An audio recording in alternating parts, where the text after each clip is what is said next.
Assalamualaikum warahmatullahi wabarakatuh. Bismillahirrahmanirrahim. Alhamdulillahirabbil alamin. Wassalatu wassalamu ala asyrafil anbiya wal mursalin sayyidina wa maulana Muhammadin wa ala alihi wa ashabihi ajma'in. Subhanaka la ilma lana illa ma 'allamtana innaka antal alimul hakim. Wa tub 'alaina innaka antat tawwabur rahim. Rabbi shrah li sadri wa yassir li amri wahlul 'uqdatam min lisani yafqahu qawli wa saddid lisani wahdini qalbi bi jahin nabiy wal ali wa ashabi. Allahumma inna nas'aluka fahman nabiyyin wa hifdzal mursalin wa ilhamal malaikatil muqarrabin. Allahumma aghnina bil ilmi wa zayyina bil hilmi wa akrimna ya Allah bit taqwa wa jamilna ya Allah bil afiyah ya arhamar rahimin. Amma ba'du. Qala al muallif rahimahullah wa nafa'ana bihi wa bi ulumihi fid dharain amin. Melanjutkan apa yang menjadi pembahasan kita di minggu yang kemarin, bahwasanya kita sempat menjelaskan kemarin bahwasanya umat Rasulullah sallallahu alaihi wasallam diberikan keistimewaan oleh Allah. Di antara keistimewaan yang Allah berikan kepada umat Rasulullah sallallahu alaihi wasallam adalah berupa Allah mengangkat beban dari mereka sehingga mereka ringan di dalam melaksanakan syariat-syariat ini. Berbeda tentunya dengan umat-umat terdahulu seperti Bani Israel. Mereka dituntut oleh Allah untuk melaksanakan amalan-amalan yang susah, amalan-amalan yang berat, tapi mau tidak mau mereka harus melaksanakan karena itulah syariat Allah untuk mereka. Nah, di antara beban-beban yang harus mereka lakukan di dalam melaksanakan syariat agama mereka, di antaranya adalah adamul muakalatul haid. Kemarin sempat juga kita singgung bahwasanya mereka umat terdahulu tidak boleh kan bersama perempuan-perempuan yang dalam keadaan haid. Jadi orang-orang Yahudi itu kalau istri mereka, anak mereka atau anak perempuan mereka dalam keadaan haid, maka tidak boleh makan bersama mereka, tidak boleh ada hubungan antara mereka. Mereka diungsikan di rumah yang lain. Tapi umat ini, umatnya baginda Muhammad, diberikan keistimewaan bolehnya mereka di saat istri dan anak-anak mereka dalam keadaan haid untuk makan bersama mereka, minum, bahkan mudhaja'ah, tidur bersama, baring bersama, boleh. Yang hanya dilarang itu dua hal. Yang pertama adalah an-nikah. Nikah di sini adalah al-jima', berhubungan badan, wal istimta', yaitu bersenang-senang antara pusar dan juga dengkul, dan itu pun untuk menjaga-jaga supaya tidak terjadi hal yang tidak diinginkan. Apa itu? Yaitu al-wata', yaitu al-jima', yaitu persetubuhan. Makanya dilarang oleh Allah Subhanahu wa taala. Dan ulun baca di dalam kitab yang lain, kalau seandainya suami kita mereka lebih unggul ketakwaannya kepada Allah, ketakutannya kepada Allah Subhanahu wa taala, maka tidak masalah untuk mereka bersenang-senang antara pusar dan dengkul. Kalau mereka ketakwaannya lebih unggul, takutnya kepada Allah lebih unggul, tidak apa-apa, kecuali nikah, kecuali berhubungan badan yang tidak boleh. Tapi kalau seandainya kita melihat suami kita orangnya kada tapi takut, maksudnya mereka biasa melakukan hal-hal yang dilarang oleh Allah Subhanahu wa taala, maka kalau bisa jangan pernah bersenang-senang antara pusar sama dengkul, karena khawatirnya akan melakukan sesuatu yang tidak diperbolehkan oleh Allah di saat istri dalam keadaan haid, yaitu al-jama', yaitu persetubuhan. Lalu selanjutnya beban yang berat yang Allah timpakan kepada umat-umat terdahulu, yaitu ta'yinul qisas fil amad ul khata', ketetapan hukum qisas atau hukum setimpal. Jadi hukum qisas itu kalau di bahasa Indonesia akan hukum yang setimpal, baik dalam hal kesalahan yang disengaja maupun dalam hal kekeliruan. Jadi berlaku hukum qisas sudah merupakan ketetapan di kalangan Bani Israel. Ya, kita pernahlah mendengar dulu ada cerita, dan barangkali cerita ini pernah ulun ceritakan, atau pian juga pernah dengar dari guru-guru yang lain menceritakan hal tersebut. Dulu di kalangan umat Nabi Allah Musa alaihissalam kan terjadi itu sesuatu yang menggemparakan. Apa yang menggemparakan? Yaitu seseorang terbunuh. Maka yang dibunuh ini diletakkan di samping jalan sehingga orang pada tahu bahwasanya ada orang yang terbunuh. Lalu pada saat itu mereka menginformasikan hal tersebut kepada Nabi Allah Musa. Wahai Nabi Allah Musa, ada di antara kami yang terbunuh, tolong cari tahu siapa pembunuhnya. Pada saat itu berusaha Nabi Allah Musa untuk mencari siapa yang membunuh, cuman pada saat itu juga tidak ketahuan siapa yang membunuh. Maka umatnya Nabi Allah Musa menginformasikan kepada Nabi Allah Musa, hendaklah pian meminta kepada Tuhan pian, yaitu Allah Subhanahu wa taala, untuk menjelaskan siapa yang membunuh orang tersebut. Maka pada saat itu Nabi Allah Musa minta kepada Allah Subhanahu wa taala supaya Allah memberikan tahu siapa yang membunuhnya. Maka pada saat itu apa kata Allah Subhanahu wa taala? Innallaha ya'murukum an tadhbahu baqarah. Allah memerintahkan kalian untuk menyembelih sapi. Maka pada saat itu mereka menyembelih sapi. Pendek ceritalah, mereka menyembelih sapi. Lalu setelah sapi itu tersembelih, mereka mengambil bagian daripada tubuh sapi tersebut, lalu dipukulkan kepada yang mati itu. Lalu yang mati itu pun hidup. Lalu setelah hidup, dia menginformasikan kepada Bani Israel bahwasanya yang membunuhnya adalah anak daripada saudaranya, yaitu keponakannya. Karena keponakannya ini orang miskin, jadi ingin mendapatkan harta warisan daripada pamannya. Karena dia tidak sabar, lalu dibunuh pamannya. Lalu setelah itu apa yang terjadi? Setelah diketahui orang yang membunuh itu, setelah diketahui, maka yang membunuh tadi diterapkan hukum qisas, yaitu juga dibunuh.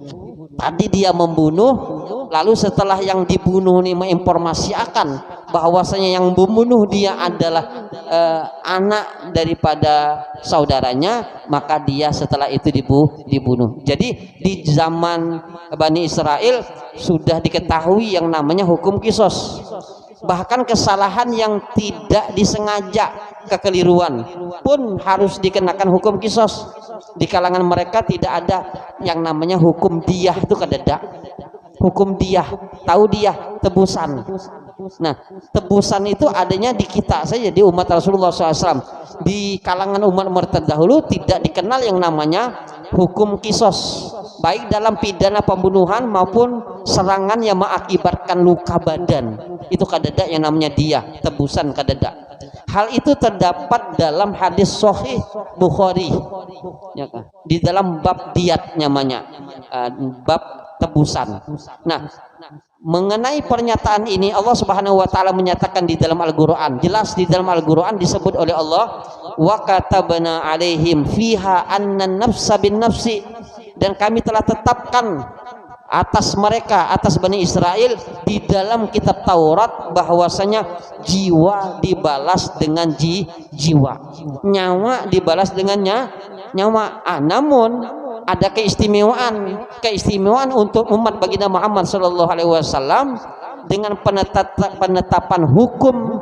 Ada hukum namanya hukum diyah, ada namanya hukum tebusan nyawa, jadi luka dan sebagainya, ya kan? Jadi itu ada tebusan. Jadi selain misalkan dibalas membunuh, kalau seandainya keluarga daripada yang dibunuh ini memaafkan, maka boleh tuh yang namanya membayar membayar diyah, membayar tebusan. Dan dalam hal ini Allah pun juga menginformasikan, Allah pun juga berfirman. Apa kata Allah? Kutiba alaihimul qisasu fil qatla al-hurru bil hurri wal abdu bil abdi wal unsa bil unsa faman ufiya lahu min akhihi syai'un fit tiba' bi ma'ruf wa ada'un ilaihi bi ihsan dzalika takhfifun mir rabbikum wa rahmah. Jadi kata Allah Subhanahu wa taala, hai orang-orang yang beriman, ya ayyuhalladzina amanu kutiba alaikumul qisas fil qatl, diwajibkan atas kamu qisas berkenaan dengan orang-orang yang dibunuh. Orang merdeka dengan orang merdeka. Jadi kalau seandainya orang merdeka dibunuh, maka balasannya orang merdeka. Hamba dengan hamba. Hamba saya dibunuh, maka harus yang dibunuh itu juga hamba saya. Wanita dengan wanita, yang dibunuh wanita, maka dibunuh juga wanita. Maka barang siapa yang mendapatkan sesuatu pemaafan dari saudaranya, dari orang muslim itu, hendaklah yang memaafkan mengikuti dengan cara yang baik, dan hendaklah yang diberi maaf, yaitu pembayar diyah, kepada yang memberi maaf dengan cara yang baik pula. Yang demikian itu adalah sesuatu keringan dari Tuhan kamu dan suatu rahmat dari Allah Subhanahu wa taala. Jadi ringannya syariat umat ini ada yang namanya diyah. Jadi kalau seandainya dimaafkan tuh, maka boleh pakai diyah, tebusan. Nah, itu yang ketiga. Yang keempat, sesuatu yang memberatkan umat-umat terdahulu adalah qatlun nafsi bitaubah. Mereka kalau bertaubat kepada Allah itu harus membunuh diri mereka. Ya kan berat, susah. Jadi tidak cukup tuh hanya meminta kepada Allah, ya Allah ampun akan ulun, ya Allah. Kada cukup untuk umat-umat terdahulu lah.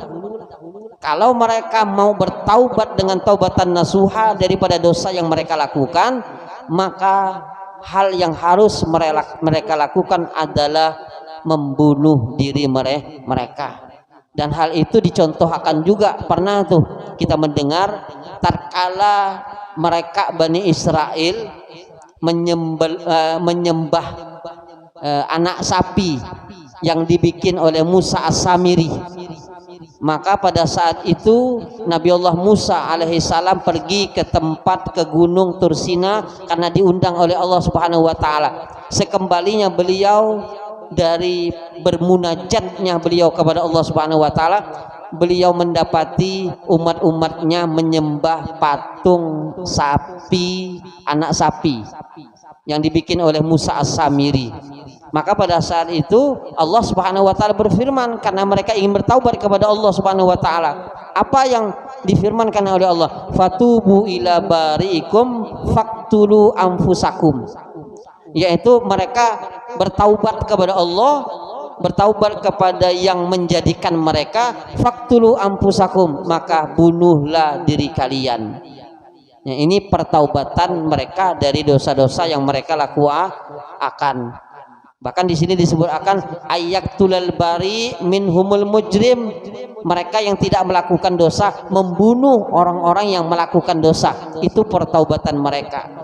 Dan juga disebut akan bahwa tariqatut taubah fi jumlati minal ma'asi ayyakuna biqatil a'dha'il khati'ah.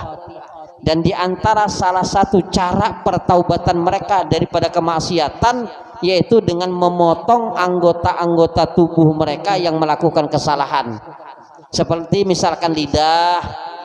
Jadi kalau seandainya mereka berbohong, lidah mereka dipotong. Mereka kalau berzina, maka maaf kemaluan mereka dipotong. Kalau mereka melihat sesuatu yang diharamkan oleh Allah, maka biji mata mereka harus dicongkel. Jadi kada cukup bertaubat kepada Allah. Tapi istimewanya umat baginda Muhammad sallallahu alaihi wasallam, Allah gampangkan bagi mereka jalan untuk bertaubat kepada Allah Subhanahu wa taala. Dan diinformasikan oleh Allah bahwasanya Allah akan menerima taubatnya seorang hamba dan memaafkan kesalahan-kesalahannya. Bahkan Allah senang, Allah himung bahkan lebih senang daripada seorang ibu di saat anak kecilnya hilang, entah pergi kemana, setelah itu kembali lagi. Kan ibu senang lah kalau seandainya anaknya yang hilang itu kembali lagi, senangnya, himungnya. Dan Allah lebih senang daripada ibu itu di saat ada seorang hamba melakukan kesalahan, kehilapan, lalu minta ampun, minta maaf kepada Allah Subhanahu wa Ta'ala. Nah, kemarin kan sudah sempat ulun informasi akan, tapi bahasa Indonesianya saja, tidak lengkap dengan bahasa Arabnya. Nah, dalam bahasa Arabnya itu, walladzi nafsi biyadih, demi jiwaku yang ada di dalam kekuasaan Allah, illam tuznibu, kalau seandainya mereka itu melakukan dosa, hamba-hamba Allah melakukan dosa, maka Allah Subhanahu wa Ta'ala akan hancurkan mereka yang tidak melakukan dosa itu. Kita nih lah, misalkan nih hamba Allah, kalau seandainya kita tidak melakukan dosa, Allah akan binasakan kita. Walaja'a, dan Allah Subhanahu wa Ta'ala akan datangkan bikaumin, dengan satu kaum, yudhnibun, mereka melakukan dosa, fayastaghfirun, lalu Allah Subhanahu wa Ta'ala akan ampunkan mereka. Jadi kalau kita nih suci, tidak pernah melakukan dosa, dihilangkan oleh Allah, dibinasakan oleh Allah, lalu Allah ganti akan dengan hamba-hamba yang mana mereka melakukan dosa, tapi mereka minta ampun, minta maaf kepada Allah. Di sini Allah Subhanahu wa Ta'ala ingin memunculkan bahwasanya Allah itu adalah pengampun dan pemaaf, maha kasih sayang. Makanya di dalam Al-Qur'an lah, di awal tuh, di dalam surat Al-Fatihah, di situ Allah ulang-ulangi Bismillahirrahmanirrahim, Alhamdulillah Rabbil Alamin, Ar-Rahmanir Rahim. 2 kali diulangi oleh Allah. Maksudnya apa? Maksudnya Tuhan kita itu penyayang, maha pengampun. Di saat orang melakukan banyak kesalahan lalu meminta ampun kepada Allah, benar-benar minta ampun, bisa dipastikan ampunan Allah akan diraihnya, ampunan Allah akan didapat akannya. Dan itu jelas di dalam surat An-Nisa 110. Bagaimana Allah Subhanahu wa Ta'ala berfirman, kata Allah, wa may ya'mal su'an aw yadhlim nafsahu thumma yastaghfirillah yajidillaha ghafurar rahima. Kata Allah, wa may ya'mal su'an, barang siapa yang mengamal akan kejelekan, aw yadhlim nafsahu, atau menzalimi dirinya, thumma yastaghfirillah, kemudian dia minta ampun, minta maaf kepada Allah, maka yajidillaha ghafurar rahima, dia akan dapatkan Allah itu maha pengampun, Allah itu maha pengasih dan penyayang. Di antara kita ada yang tidak berdosa, pasti melakukan dosa, tapi jangan khawatir, kita punya Allah pemaaf dan pengampun. Nah, di sini bukan lalu menggampang akan bagi kita untuk melakukan dosa, enggak. Cuman kita harus tahu Allah itu maha pengampun, itu saja. Ya, lalu yang kelima, sesuatu beban yang berat yang harus dipikul oleh umat-umat terdahulu, yaitu iftidahu ashabil ma'asi minhum. Di saat mereka Bani Israel melakukan hal-hal yang tidak baik, maka langsung dosa mereka itu, kesalahan mereka itu dipublikasikan, dijelaskan, diterangkan, diberitahu oleh Allah Subhanahu wa Ta'ala. Ya, jadi Bani Israel itu kalau melakukan dosa atau melakukan kejahatan, maka di pagi hari tertulis di atas pintu mereka itu kesalahan-kesalahan yang mereka lakukan, langsung otomatis, fulan fa'ala kadza wa kadza, orang ini melakukan dosa ini dan dosa itu, tertulis langsung otomatis. Wallahu alam, entah siapa yang nulis, tapi itulah kehendak Allah, itulah ketentuan Allah Subhanahu wa Ta'ala yang berlaku pada mereka. Di saat mereka melakukan kesalahan, sudah tertulis di depan pintu rumah mereka, wa kafaratuha kadza wa kadza, dan tebusan daripada dosa mereka ini dan itu, dan itu semuanya dilihat oleh siapa saja pada saat itu. Ya kan? Siapapun bisa ngelihat, nyata, jelas, terpampang apa yang mereka lakukan di pintu rumah-rumah mereka. Apakah ada malu tuh? Malu. Kenapa? Karena semua orang pada tahu. Walaupun mereka melakukan kemaksiatan itu di malam hari, misalkan di malam hari sembunyi-sembunyi, tapi pagi sudah tertulis di pintu mereka melakukan apa dan apa. Tapi kalau umat ini, alhamdulillah, Allah berikan keistimewaan, keutamaan bagi umat ini dengan apa? Dengan ditutupnya dosa yang dilakukan. Kalau malam tuh, maaf nih lah, malam kita melakukan kemaksiatan ditutup oleh Allah. Dengan apa? Misalkanlah dengan kita pakai kopiah, orang nganggap oh orang itu baik, masya Allah. Dengan apa? Dengan kita berpakaian gamis nih lah. Pian kalau ngelihat ulun barangkali husnudzon, baik sangka.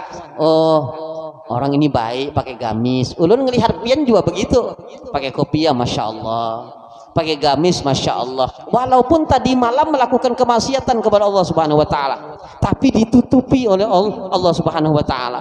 Makanya jangan pernah di saat malam hari kita melakukan kemaksiatan ditutup oleh Allah, lalu di pagi hari kita menginformasikan kejahatan kemaksiatan yang kita lakukan kepada orang lain.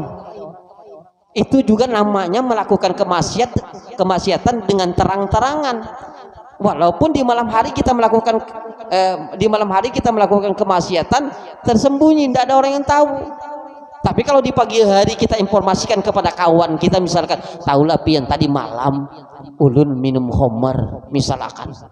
Nah ini termasuk melakukan dosa dengan terang-terangan, yang mana orang yang melakukan kemaksiatan terang-terangan itu tidak diampunkan oleh Allah. Dan hadisnya jelas. Apa kata Rasulullah SAW? Kullu ummati mu'afan ila mujahirin. Semua umatku, kata Rasulullah, diampunkan oleh Allah, kecuali orang yang terang-terangan di ladang melakukan dosa. Itu saja yang tidak diampunkan oleh Allah Subhanahu Wa Taala.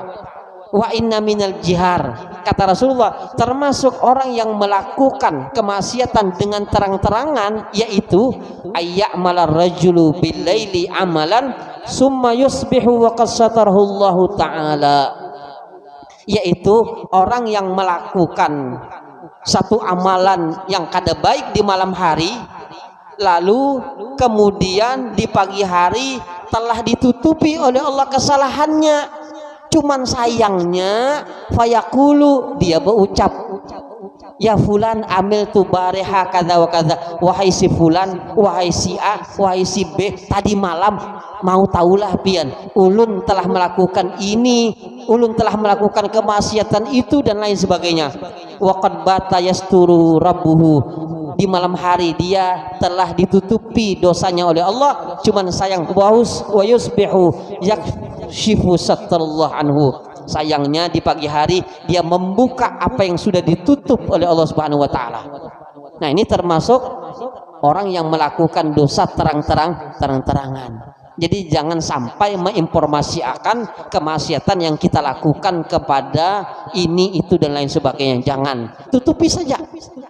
Merasa bahwasanya diri ini lemah kalau diberi akan kitab oleh Allah Subhanahu Wa Taala, kemudian diinformasikan bahwasanya setiap hambanya akan dihisap, akan dituntut untuk sesuatu yang mereka lakukan dan untuk sesuatu yang mereka simpan di dalam hati-hati mereka. Maka pada saat itu umat-umat terdahulu datang kepada nabi-nabi mereka, datang kepada rasul-rasul mereka, lalu mereka berkata, apa yang mereka katakan? Nu'khadz bima tuhadditsu bihi anfusana walam ta'malhu jawarihana. Kata mereka kepada nabi-nabi mereka, wahai nabi-nabi kami, wahai rasul-rasul kami, apakah kami dituntut untuk sesuatu yang tidak kami lakukan dengan anggota tubuh kami, hanya hati-hati kami saja berbisik? Itu ungkapan mereka. Fayukfar, mereka ingkar untuk hal itu. Wayaqulun, dan mereka berkata, apa kata mereka? Sami'na wa asaina, kami mendengar tapi kami bermaksiat.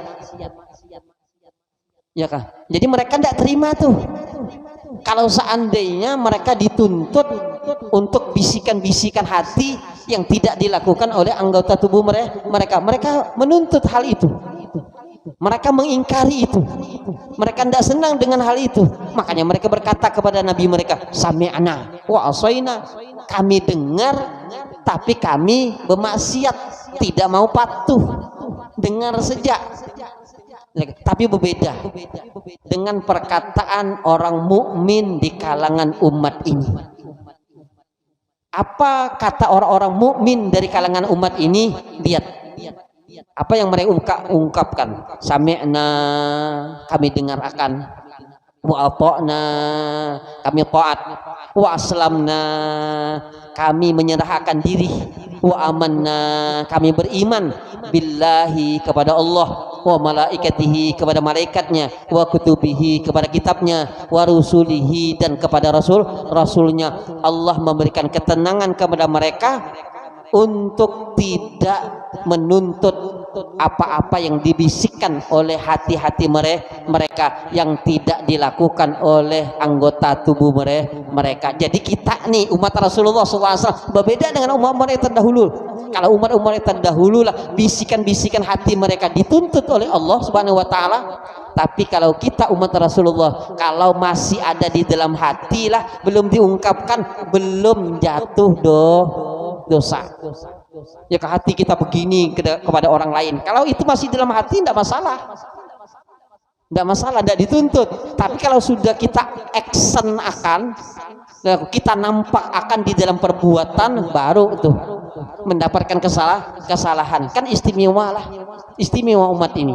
Makanya kata Allah Subhanahu wa taala, laha ma kasabat wa 'alaiha maktasabat. Apa artinya? Ia mendapatkan pahala dari kebaikan yang diusahakan, dan ia mendapatkan siksaan dari kesalahan yang dikerjakan. Jadi kalau sudah dikerjakan, diaksen akan, dinampak akan, baru tuh ada hukum baiknya, ada hukum dosanya. Kalau masih disimpan di dalam hati, tidak berdosa. Inilah anugerah Allah buat umat ini. Lalu yang ketujuh. Nah, sudah azan. Nanti ini banyak nih, ada 7, 8, 9, 10 sampai 13. Keistimewaan yang umum yang Allah berikan kepada umat ini. Jadi kita cuma bisa bersyukur saja. Bersyukur kepada Allah tiap hari, jangan lupa lah. Alhamdulillah alladzi ja'alana min ummati sayyidina Muhammad. Alhamdulillah, segala puji syukur kepada Allah karena Allah telah menjadikan ulun umat baginda Muhammad itu tiap hari, itu paling tidak sekali. Alhamdulillah ala nikmatil iman wal islam wa kafa biha min ni'ma. Alhamdulillah alladzi ja'alani min ummati sayyidina Muhammad. Itu tuh paling tidak sehari sekali. Supaya apa? Supaya dijaga imannya oleh Allah, lalu meninggal dunia dalam keadaan beriman. Amin amin ya rabbal alamin. Salah khilaf ulum ta'ampun, maaf. Hadani Allah wa iyyakum ajma'in. Wassalamualaikum warahmatullahi wabarakatuh.